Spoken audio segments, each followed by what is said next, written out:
அஸ்ஸலாமு அலைக்கும். Hi friends, welcome to இஸ்லாமத் சமையல். இந்த பாவக்காய்லாம் பார்த்தீங்கன்னா எனக்கு வீட்டு தோட்டத்தில் வந்த பாவக்காய் தான்.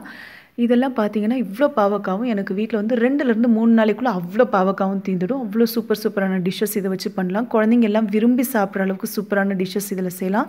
அடுத்தடுத்த வீடியோவில் உங்கள் கூட அதை நான் ஷேர் பண்ணிக்கிறேன்.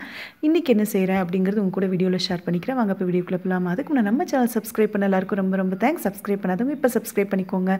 பாவக்காய் வந்து பார்த்திங்கன்னா இந்த மாதிரி ரவுண்டாக கட் பண்ணி எடுத்துக்கிறேன். ரொம்ப மெலிசாக கட் பண்ணக்கூடாது. இந்த அளவுக்கு கட் பண்ணிவிட்டு உள்ளே இருக்கிற சீட் வந்து முத்தி இருந்தால் தூக்கி போட்டுலாம், இலசாக இருந்தால் அப்படியே யூஸ் பண்ணிக்கலாம்.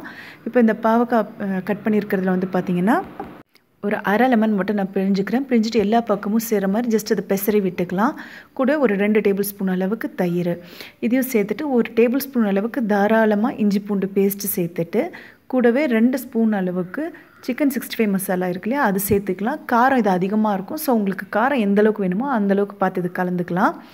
இது கூட வந்து பார்த்திங்கன்னா தாராளமாக ஒரு டேபிள் ஸ்பூன் அளவுக்கு அரிசி மாவு இல்லைனா இடியாப்ப மாவு சொல்லுவோம் இல்லையா, அது சேர்த்துக்கலாம். கூடவே கொஞ்சமாக உப்பு, மசாலாவில் ஆல்ரெடி உப்பு இருக்கும், அதனால் கொஞ்சமாக மட்டும் உப்பு சேர்த்துக்கிட்டு ரொம்ப அழுத்தம் கொடுக்காம ஜஸ்ட் பெசரி மட்டும் விட்டுக்கலாம். தேவைப்பட்ட ஒரு 2 டேபிள் ஸ்பூன் அளவு தண்ணி சேர்த்துட்டு பெசரிக்கலாம். அதுக்கப்புறம் பார்த்திங்கன்னா ஒரு டேபிள் ஸ்பூன் அளவுக்கு கடலை மாவு சேர்த்துக்கலாம்.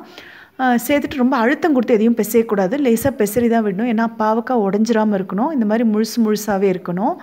இந்த மாதிரி பாவக்காய் மசாலா போட்டதுக்கப்புறம் இப்போ எண்ணெய் சூடானதுக்கப்புறம் இப்போ இதில் நான் வந்து போட்டு பொரித்து எடுக்க போகிறேன்.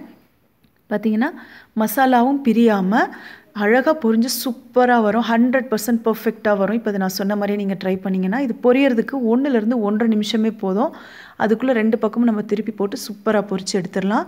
அவ்வளோதான், சூப்பரான பாவக்காய் சிப்ஸ் ரெடி. இது வந்து எங்கள் வீட்டில் செஞ்சு வச்சா 10லேருந்து 15 நிமிஷத்துக்குள்ளே குழந்தைங்க சூப்பராக காலி பண்ணிவிடுவாங்க.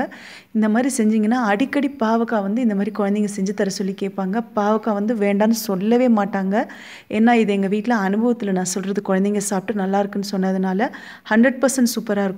அண்ட் இந்த ரெசிபி உங்களுக்கு பிடிச்சிருக்குன்னா மறக்காமல் லைக் அண்ட் சப்ஸ்கிரைப் பண்ணுங்கள். உங்கள் ஃப்ரெண்ட்ஸ் அண்ட் ஃபேமிலிக்கும் வீடியோவை ஷேர் பண்ணுங்கள். தேங்க்யூ.